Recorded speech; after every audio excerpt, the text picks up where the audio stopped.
Hi welcome back. ഇന്ന് നമുക്ക് ഡ്രസ്സിലൊക്കെ thread work ചെയ്യില്ലേ, അതെങ്ങനെയാണെന്ന് നോക്കാം. ഫസ്റ്റ് വൺ റണ്ണിങ് സ്റ്റിച്ചാണ്. അത് യൂഷ്വലി നമുക്ക് സ്റ്റിച്ച് ചെയ്യുന്ന അറിയാവുന്ന ആർക്കാണെങ്കിൽ പോലും നമുക്കത് ചെയ്യാൻ പറ്റും. അത് ഫ്രണ്ടിൽ നിന്ന് എടുത്തെടുത്ത് പോയാൽ മതി. അടുപ്പിച്ചടുപ്പിച്ച് ചെയ്യണ്ട. ഈ വിട്ട് ചെയ്യുന്നതിനെയാണ് നമ്മൾ റണ്ണിങ് സ്റ്റിച്ച് എന്ന് പറയുന്നത്. അടുത്തത് ബാക്ക് സ്റ്റിച്ചാണ്. നമ്മൾ ആദ്യം റണ്ണിങ് സ്റ്റിച്ച് ചെയ്യുക, പിന്നെ ഫ്രണ്ടിൽ നിന്ന് ബാക്കിലേക്ക് എടുക്കുക. അങ്ങനെ അത് അടുപ്പിച്ചടുപ്പിച്ച് ചെയ്യുക. അത് ഫ്രണ്ടിൽ നിന്ന് ബാക്കിലേക്ക് എടുക്കുക. അതുപോലെ തന്നെ അത് കണ്ടിന്യൂസ് പ്രോസസ്സായിട്ട് പോവുക. ഇതെല്ലാ പേര് ഓർത്ത് വെക്കണേ. കാരണം വെച്ചാൽ എല്ലാത്തിലും അങ്ങോട്ടും ഇങ്ങോട്ടുമായിട്ട് ബന്ധമുണ്ട്. എല്ലാത്തിലും നമ്മൾ ആദ്യം തന്നെ റണ്ണിങ് സ്റ്റിച്ചാണ് എടുക്കുന്നത്, എന്നിട്ടാണ് ബാക്കി വരിക.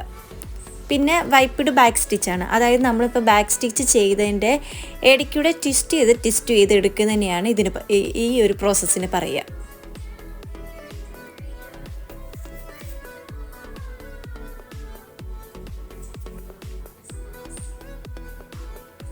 അത് കഴിഞ്ഞ് സ്പ്ലിറ്റ് സ്റ്റിച്ചാണ് വരുന്നത്. അത് നമ്മൾ ആദ്യം റണ്ണിങ് സ്റ്റിച്ച് എടുക്കുക, എന്നിട്ട് ബാക്ക് സ്റ്റിച്ച് എടുത്തിട്ട് നമ്മൾ ഫസ്റ്റ് റണ്ണിങ് സ്റ്റിച്ച് എടുത്തില്ല, അതിൻ്റെ സെൻറ്റർ പോർഷനിൽ കൂടി ഇറക്കുക. പിന്നെ അതുപോലെ തന്നെ ബാക്ക് സ്റ്റിച്ച് എടുക്കുക, നമ്മൾ സെക്കൻഡ് ചെയ്തതുപോലെ അതിൻ്റെ സെൻറ്ററിൽ കൂടി ഇറക്കുക. അങ്ങനെ എടുത്തെടുത്ത് പോയാൽ മതി. അപ്പോൾ സ്പ്ലിറ്റ് സ്റ്റിച്ച് വരും. അതുപോലെ ഇങ്ങനെ ട്വിസ്റ്റ് ചെയ്താണ് അത് പോകുന്നത്. നെക്സ്റ്റ് വരുന്നത് സ്റ്റെം സ്റ്റിച്ചാണ്. അതായത് നമ്മൾ റണ്ണിങ് സ്റ്റിച്ച് എടുത്തിട്ട് ഫുള്ളായിട്ട് താഴേക്ക് താഴ്ത്തണ്ട. എന്നിട്ട് നമ്മൾ റണ്ണിങ് സ്റ്റിച്ച് സ്റ്റാർട്ട് ചെയ്യുന്നതില്ലേ, അവിടേക്ക് ഇറക്കുക. അത് കഴിഞ്ഞിട്ട് പിന്നെ ആ പ്രോസസ്സ് തുടർന്നിട്ട് പിന്നെ നമ്മൾ സെക്കൻഡ് പോർഷൻ നമ്മൾ തുടങ്ങിയെടുത്ത് പിന്നെ ഇറക്കുക. അങ്ങനെ ബാക്കിലേക്ക് ഇറക്കി പോയാൽ മതി.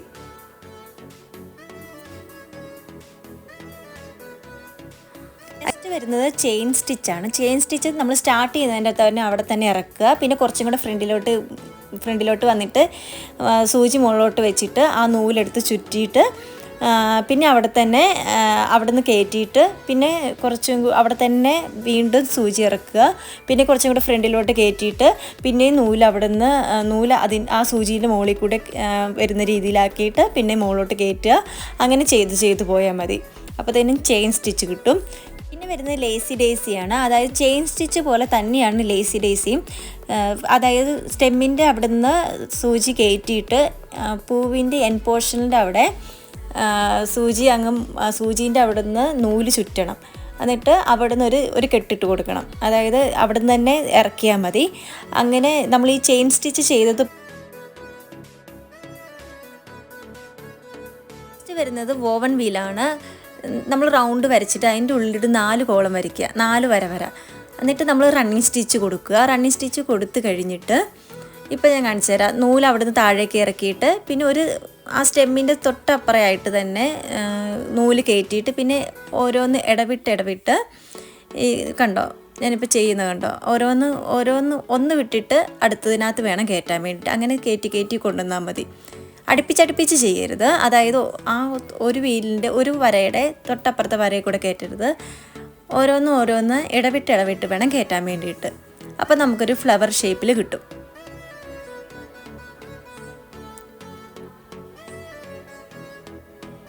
ഒത്തിരി വലിച്ച് ടൈറ്റാക്കിയും ചെയ്യരുത് കേട്ടോ. ഒത്തിരി വലിച്ച് ടൈറ്റാക്കി ചെയ്താൽ പെട്ടെന്ന് നമുക്ക് ഇങ്ങനെ ഫ്ലവർ പോലെ കിട്ടത്തില്ല. ഭയങ്കര ടൈറ്റായിട്ടുള്ള ഫീലിൽ കിട്ടത്തുള്ളൂ. അല്ലെങ്കിൽ ഒരു 3D എഫക്റ്റിൽ കിട്ടും.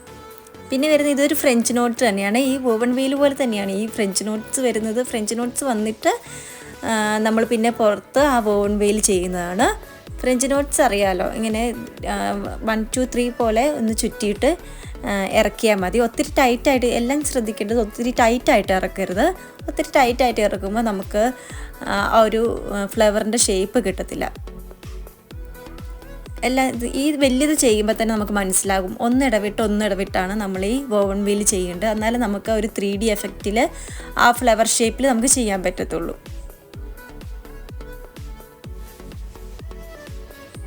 അതിന് ഫിഷ് ബോണാണ്. ഫിഷ് ബോൺ വരുന്നത് നമുക്ക് ഇലകളൊക്കെ ചെയ്യാൻ വേണ്ടിയിട്ടാണ് കേട്ടോ. ആദ്യം നമ്മൾ ബാക്ക് സ്റ്റിച്ച് എടുക്കുക. അങ്ങനെ ബാക്ക് സ്റ്റിച്ച് എടുത്ത് നമ്മൾ ചെയ്തു പോയാൽ മതി. ഇങ്ങനെ കറക്റ്റ് പോർഷനിൽ ഇങ്ങനെ ചെരിച്ച് വേണം ചെയ്യാൻ വേണ്ടിയിട്ട്. ഇങ്ങനെ ബാക്ക് സ്റ്റിച്ച് എടുക്കുമ്പോഴാണ് നമുക്ക് ആ ഒരു ഫ്ലവർ ഷേപ്പിൽ കിട്ടുക. ഒരു വശത്ത് ഇപ്പുറത്തുനിന്ന് ചെയ്യുകയാണെങ്കിൽ മറ്റേത് ഇപ്പുറത്തെ വശത്തേക്ക് ചെയ്യണേ. എല്ലാം അടുപ്പിച്ച് ഓരോ വശത്ത് തന്നെ എല്ലാം തന്നെ ഒരുമിച്ച് ചെയ്യരുത്. അപ്പോൾ നമുക്ക് ആ ഒരു ഫ്ലവറിൻ്റെയും ഒരു ഇലയുടെയൊക്കെ ഒരു ഷേപ്പ് കിട്ടത്തില്ല. എല്ലാം ചെയ്യുമ്പോഴും ടൈറ്റാക്കി ചെയ്യരുത്, അത് മാത്രം ഒന്ന് പ്രത്യേകം ഓർത്താൽ മതിയേ.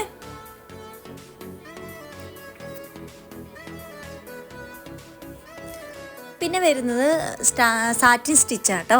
അത് നമ്മൾ ഈ ഹേർട്ടൊക്കെ ചെയ്യാൻ വേണ്ടിയിട്ട് ഇപ്പം നമ്മൾ സാധാരണ ഇപ്പം നേരത്തെ ഈ റണ്ണിങ് സ്റ്റിച്ചാണെങ്കിലും ബാക്ക് സ്റ്റിച്ചാണെങ്കിലും ചെയ്തതുപോലെ തന്നെ ഫ്രണ്ടിൽ നിന്ന് എടുത്ത് ബാക്കിലേക്ക് അങ്ങനെ എടുത്തെടുത്ത് വന്നാൽ മതി. അത് വൺ സൈഡ് ഫുൾ കംപ്ലീറ്റ് ആക്കിയിട്ട് മറ്റേ സൈഡിലേക്ക് ചെയ്താൽ മതി കേട്ടോ. ഇതൊക്കെ നമുക്ക് ഒരു ഡ്രസ്സിലാണെങ്കിൽ ഫ്രോക്കിലാണെങ്കിലും ചെയ്യണമെങ്കിൽ സിമ്പിളായിട്ട് നല്ല ഭംഗിയിൽ ചെയ്യാൻ പറ്റും. ഇത് മാത്രം ഈ ഹേർട്ടിൻ്റെ മാത്രം യോക്ക് പോർഷനിലൊക്കെ അങ്ങോട്ട് അവിടെ ഇവിടെയൊക്കെ ആയിട്ട് കൊടുക്കുകയാണെങ്കിൽ തന്നെ നല്ല ഭംഗിയാണ് കാണാൻ. അടുത്ത ലീഫ് സ്റ്റിച്ചാണ് വരുന്നത്. നമ്മൾ നേരത്തെ ഇല ചെയ്തതുപോലെയല്ല, ഇത് വേറെ രീതിയിൽ നമ്മൾ ലേസി ഡേസി ചെയ്തതുപോലെയാട്ടോ ഇത് വരുന്നത്. ഫ്ലവർ ചെയ്തില്ലേ അതുപോലെയാണ് വരുന്നത്. ബാക്ക് സ്റ്റിച്ച് എടുത്തിട്ട് പിന്നെ നമ്മൾ ബാക്ക് സ്റ്റിച്ചിലേക്ക് വന്നിട്ട് പിന്നെ ഫസ്റ്റ് കടന്ന ആ എൻ പോർഷനിൽ സൂചി ഇറക്കി ലീഫിൻ്റെ സെൻറ്റർ പോർഷനിൽ കുത്തിയിട്ട് നൂല് ഒന്ന് ചുറ്റിയിട്ടാണ് പിന്നെ നമ്മൾ ഇറക്കുന്നത്. ഒന്ന് ശ്രദ്ധിച്ച് നോക്കിയാൽ മനസ്സിലാകും, കണ്ടോ? അതുപോലെ തന്നെ നമ്മളെല്ലാം ചെയ്തെടുത്താൽ മതി. ആ ഫ്രണ്ടിലേക്ക് എടുത്തിട്ട് പിന്നെ നൂല് ആ ബാക്കിലേക്ക് വന്ന് ആ സൂചീൻ്റെ ഉള്ളിൽ കൂടെ നൂലെടുത്തിട്ട് ഇറക്കിയാൽ മതി. അങ്ങനെ നമുക്ക് ആ ഒരു പാറ്റേൺ കിട്ടും.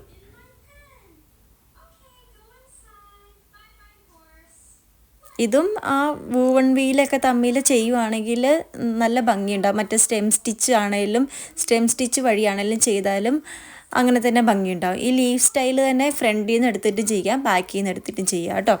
പിന്നെ അടുത്തൊരു ലീഫ് സ്റ്റൈലാണ് ഇത് നമ്മൾ മറ്റേത് നമ്മൾ ലോങ് ആയിട്ട് ചെയ്തു. ഇത് നമ്മൾ ഈ ചെറിയ പോർഷനിലാണ് ചെയ്തത്. ഈ സെയിം തന്നെയാണ് നമ്മൾ ചെയ്തേക്കുന്നത്. ഇപ്പറയും ഈ ഫ്രണ്ടിൽ നിന്ന് എടുത്തിട്ട് നമ്മളിങ്ങനെ മുകളിലേക്ക് കൊണ്ടുപോയിട്ട് നൂല് ചുറ്റിയാണ് വരുന്നത്. സെയിം പ്രോസസ്സ് തന്നെയാണ്. നമ്മൾ രണ്ട് രീതിയിൽ ചെയ്യുമ്പോൾ രണ്ട് പാറ്റേൺ ആയിട്ട് കിട്ടുന്നതെന്ന് മാത്രമേ ഉള്ളൂ. നമുക്ക് ഇഷ്ടമുള്ള പാറ്റേൺ വേണേൽ തിരഞ്ഞെടുക്കാം കേട്ടോ. നമ്മൾ നേരത്തെ ഒരു പാറ്റേൺ എടുത്തായിരുന്നു, ഇത് രണ്ടാമത്തെ പാറ്റേൺ ആണ്, ഇത് മൂന്നാമത്തെ പാറ്റേണും.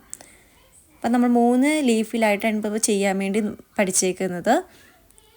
നമ്മൾ ഏത് പാറ്റേണിലും ചെയ്യുകയാണെങ്കിലും നല്ലതാട്ടോ. ഞാൻ നേരത്തെ ഇതിന് തൊട്ട് മുന്നത്തെ പാറ്റേണാണ് ഞാൻ യൂഷ്വലി ചെയ്യാറുള്ളത്. അത് കുറച്ചും കൂടെ ഫിനിഷ് ലുക്ക് കിട്ടുന്നത്. ഫ്രഞ്ച് നോട്ട്സ് ഞാൻ നേരത്തെ ചെയ്തു, വോവൺ വെയിലിൽ നടുക്ക് ചെയ്തില്ലായിരുന്നോ? സെയിം തന്നെ പ്രോസസ്സാട്ടോ. നമ്മൾ സൂചി മേളമൊക്കെ എടുത്തിട്ട് 2-3 ചുറ്റും എടുത്ത് ആ നേരത്തെ എടുത്ത ആ ഓട്ടയിൽ കൂടെ തന്നെ ഇറക്കിയാൽ മതി. ഒത്തിരി ടൈറ്റായിട്ട് ഇറക്കരുതെന്നേ ഉള്ളൂ. ഭയങ്കര ടൈറ്റായിട്ട് ഇറക്കുകയാണെങ്കിൽ നമുക്ക് ആ ഒരു ഫ്ലവറിൻ്റെ ഷേപ്പ് കിട്ടത്തില്ല. അതാണ് ഒത്തിരി ടൈറ്റ് ആക്കരുതെന്ന് പറയുന്നത്. സൂചിയുടെ ഈ നമ്മുടെ നൂലിൻ്റെ കട്ടി അനുസരിച്ചിരിക്കും ഫ്ലവറിൻ്റെ ഷേപ്പും. ഒത്തിരി കട്ടിയിലേക്ക് പോയാൽ ആ ഒരു ഭംഗി കിട്ടത്തില്ല.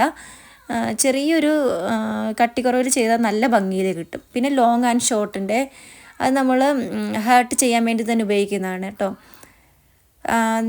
ഓരോന്നായിട്ട് എന്നുവെച്ചാൽ ആദ്യം ചെറുതായിട്ട് ബാക്ക് സ്റ്റിച്ച് എടുത്തെടുത്ത് വന്നിട്ട് പിന്നെ വലുതാക്കി ബാക്ക് സ്റ്റിച്ചിലേക്ക് മാറുന്നത്. അതായത് നമ്മൾ ഷെയ്ഡഡ് പോലെ കിട്ടും. അപ്പോൾ ഇത് പല ഷെയ്ഡിൽ ചെയ്യുവാണെങ്കിൽ നല്ല ഭംഗിയാണ്. ഇത് ബാക്ക് സ്റ്റിച്ച് എടുത്ത് വന്നാൽ മതി കേട്ടോ. ഇവിടെ ചെയ്തേക്കുന്നതാണെങ്കിലും വൈറ്റും റെഡ് കോമ്പിനേഷനിലാണ്. ഇങ്ങനെ ഇതുപോലെ ബാക്ക് സ്റ്റിച്ച് എടുത്ത് വരുവാണെങ്കിൽ നല്ല ഭംഗിയാണ് കാണാനും.